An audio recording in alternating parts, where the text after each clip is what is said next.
अरे पुष्पा, मी तुला किती वेळा म्हंटल की आपण साडेमाडेतीन खेळायला जाऊ, पण तू तर अजून आलीच नाहीस। हे बघ, आज आपण खेळणार आहोत पनवेल मधल्या जीवनसागर सोसायटी मध्ये। चल तर मग सुरुवात करूयात साडेमाडे।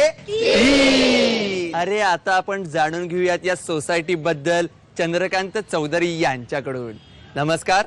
नमस्कार। या सोसायटी बद्दल सांगा। या सोसायटी मध्ये 11 बिल्डिंग असून 176 फ्लॅट आहेत। इथे आम्ही दहीहंडी, गणेश उत्सव, 15 ऑगस्ट, 26 जानेवारी सर्व सण आनंदाने आणि उत्साहाने साजरे करतो। आणि याच्यामध्ये महिला पण सहभागी असतात? हो हो, सर्वांचा अगदी उत्तुंग हे असतो। पण पुरुष पण होतात का? पुरुष पण असतात। बर, हिरिरीने? हो, हिरिरीने। म्हणजे एकंदर तुम्ही सगळे धमाल करता? हो। अरे मग सुरुवात करूयात आपल्या कार्यक्रमाला। साडेमाडे तीन। अरे पुष्पा, सुरुवात करूया टोकन्स वाटून।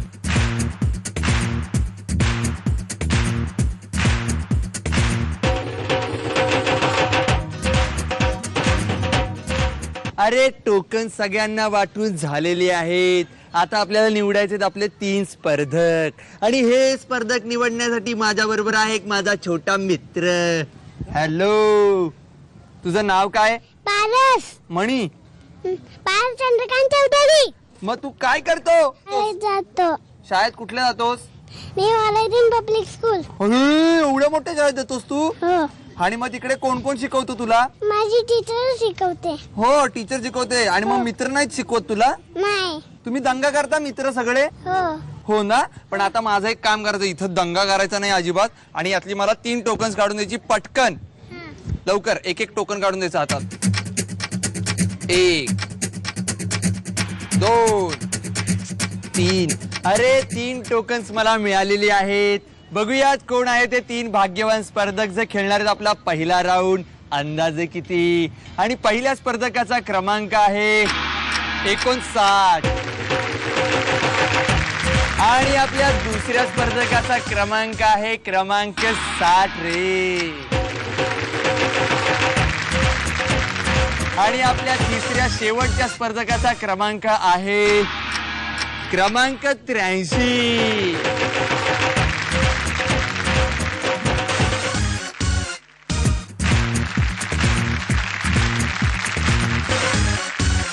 अरे आपले हे 3 स्पर्धक खेळणार आहेत आपला पहिला राऊंड। अंदाजे किती? अरे पुष्पा, आपण खेळायला सुरुवात करणार आहोत, पण त्याच्या अगोदर मारूया थोड्याशा गप्पा। नमस्कार। नमस्कार। आपलं नाव? समिंद्रा ज्ञानोबा बांधल। बांदल मावशी, तुम्ही मूळच्या पनवेलच्या? नाही, मग कुर्ल्या राहतो तुम्ही? कुर्ल्याला। पण मूळ गाव कुठलं? मुळगाव तर कुठलं सांगू, सासर का माहेर? माहेर सांगा, माहेर जवळच आहे ना। माहेर वेळी कॉलनी। कुठलं? वेळी कॉलनी, व्याळी कॉलनी। कुठे आली? वाई तालुका। वाई मध्ये? हो। अरे वा, म्हणजे माझ्या घरचे निघाले, क्या बात आहे। आणि सासर कुठलं? सासर पुणे जिल्हा। पुणे जिल्ह्यातलं कुठलं? पिसावर। मग काय गावी जाता? हो। कधी जाता? आता चालले जाऊ। बर, पण कशा निमित्ताने जाता? काय पण कारण असेल ते। बर, तिकडे काय शेतीवाडी आहे? हो। आणि उत्पन्न काय तिकडे? म्हणजे उत्पन्न आपलं भात, ज्वारी, भुईमूग। बर, मग आता पावसाळ्याचे दिवस चालू आहेत, मग काय भाताची रोपा लावायला वगैरे जायचं डोक्यात आहे? नाही, का? गरिबांचं आहेत। बर, या राऊंड साठी तुम्हाला खूप खूप शुभेच्छा मावशी। धन्यवाद। नमस्कार। नमस्कार। आपलं नाव? माझं नाव रसिक पाटील। रसिक पाटील? हा। क्या बात आहे। म्हणजे पाटील मंडळी ही रसिक असतातच, पण खऱ्या अर्थानं रसिक असलेला पाटील आज आमच्या समोर उभा आहे। काय करतोस रसिक? मी इंजिनिअरिंग स्टुडंट आहे। इंजिनिअरिंगला आहेस? कुठला विषय? माझा इंडस्ट्रियल इलेक्ट्रॉनिक्स। अरे, काहीतरी मोठं दिसतंय। काय मग आता कितवं इयर चालू आहे? आता सेकंड इयर। सेकंड इयर आहे। बरं, काय काय मित्र कोण कोण आहेत तुझे? मित्र आहेत बरेचसे, इथेही काही मित्र आहेत माझे। कुठे आहेत? स्वप्नील, प्रतीक, ही काय सगळी हॅलो, आपलीच गँग. मंडळी. ही सगळी गँग इंजिनिअरिंगला आहे? काही जण आहेत त्यातले। काही जण आहेत। मग काय पार्टी बिर्टीला कुठे भटकता पनवेल मध्ये? पनवेल मध्ये आहेत स्पॉट्स ते भरपूर, पण आता बरेच स्पॉट बंद केलेत ना? केलेत, आता काय करणार? पण मग आता काय उपाय काय त्याच्यावर? उपाय मी करीन, तुम्ही नका टेन्शन घेऊ। बर बर बर, तुम्हाला सवलत देतो मी। बघितलं, असे रसिक पाटील असल्यावर काय टेन्शन घ्यायची गरज नाही। एका पाटलांनी आपल्यावर अन्याय केलेला असला तरी अर तुम्ही थांबू नका, आपले रसिक पाटील आपली सोय करणार, दुसरे आर पाटील। बरोबर ना? येस। धन्यवाद, तुला खूप खूप शुभेच्छा। थँक्यू। नमस्कार। नमस्कार। आपलं नाव? प्रियंका पैलवान। पैलवान? एका पैलवानाला दुसरा पैलवान भेटलाय। कोण करतं घरात पैलवान की? आजोबा करायचे। आजोबा करायचे, त्यामुळे पैलवान नाव। हो। पण मग आता कोण पैलवानगी करतं? कोणी नाही. का पप्पा नाही, नाही करत? मग भाऊ वगैरे कोणीच नाही. कोणीच नाही? असं कसं? खंड पडता कामा नाही, कुणीतरी पैलवानगी केली पाहिजे. आता तू कर. मग का जमणार नाही? बघलं का, माझ्या घरामध्ये पण पहिल्यांदा वाघ मारले होते. आता मला जमत नाही तो वाघ मारायला. मी काय करू? आपल्या दोघांचं दुःख सारखंच आहे. तू काय करतेस? आता डिप्लोमा करणार आहे. डिप्लोमा करणार आहेस, पण मग याच्या अगोदर म्हणजे आता 10वी पास. आता 10वी पास झाली. हो. किती टक्के पडले? 91. अरे वा वा वा, 91% पडले. याच्या उलटे टक्के पडले तरी मी किती असा आकाशात उड्या मारत फिरलो असतो. कसं काय पडतात एवढे टक्के? पडतात कसे पण? अभ्यास करून. अभ्यास करून? म्हणजे मला वाटलं असं बाकीचं काही करून मिळतात की काय 91%. तुला खूप खूप शुभेच्छा या राऊंड साठी. धन्यवाद. आणि आता आपण जाणून घेऊयात आपल्या अंदाजे किती या राऊंड बद्दल. या राऊंड मध्ये आम्ही तुम्हाला एक वस्तू देणार आहे. या वस्तूची तुम्हाला किंमत सांगायची आहे. जर तुम्ही अचूक किंमत सांगितलीत किंवा त्याच्या जवळपास जाणारी किंमत सांगितली तर ती वस्तू तुम्हाला मिळणार आहे आणि तुम्ही जाणार आहात जॅकपॉट राऊंडला. पण तुमच्यापैकी पहिल्यांदा बोली कोण लावणार हे कसं ठरवणार? तर ज्याची पहिल्यांदा निवड झाली आहे पुष्पा, तोच पहिल्यांदा बोली लावणार आहे. आणि म्हणूनच पहिल्यांदा बोली लावणार आहे प्रियांका, आणि त्याच्यानंतर आपल्या बांदल मावशी, आणि सर्वात शेवटी रसिक पाटील. आणि बोली लावण्यासाठी आजचं प्रॉडक्ट आहे नॉनस्टिक स्टू पॉट. अरे पुष्पा, 4 लिटरच्या या नॉनस्टिक स्टू पॉटची बॉडी जाड आणि मजबूत आहे.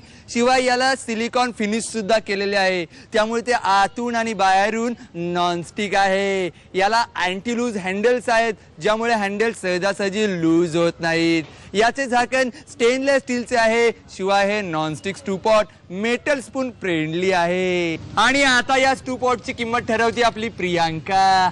प्रियांका, हे घे 5 अंक. यातले 4च अंक वापरून तुला याची किंमत ठरवायची आहे.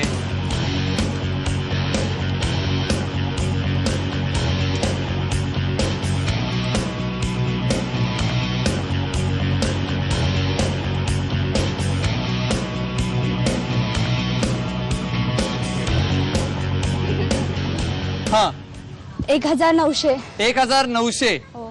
अरे पाठीमागे काय वाटतंय? 1500. किती? 850. तुम्हाला? 1900. 1900. ठामेस या मतावर? हो. फिक्स? हो, लिहून टाकायची? नक्की. चला हिच्यासाठी प्रश्नपत्रिका आणा. आणि आता किंमत ठरवणार आहेत आपल्या बांदल मावशी. मावशी, हे घ्या अंक आणि किंमत ठरवा.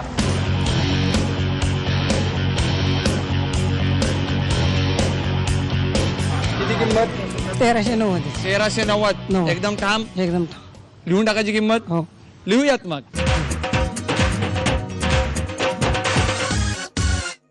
आणि आता रसिक, तुझी रसिकता या भांड्याच्या बाबतीत दाखव. हे घे अंक आणि किंमत जुळव.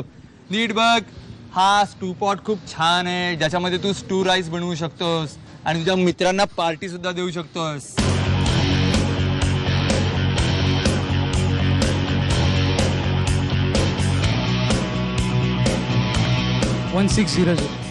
हीच फिक्स? फिक्स. अरे चला तर मग फिक्स करून टाकू. आपल्या तिन्ही स्पर्धकांनी या नॉनस्टिक स्टू पॉटची किंमत सांगितलेली आहे. प्रियांकानी सांगितलेली किंमत आहे 1900 रुपये. बांदल मावशींनी सांगितलेली किंमत आहे 1390 रुपये. तर रसिक पाटीलनी सांगितलेली किंमत आहे 1600 रुपये. बघूयात या स्टू पॉटची खरी किंमत किती येते. आणि पुष्पा, या स्टू पॉटची खरी किंमत आहे 1300. ज्याच्या जवळ पोहोचलेले आहेत आपल्या बांदल मावशी, त्यामुळे त्यांना मिळतोय हा स्टू पॉट. अभिनंदन.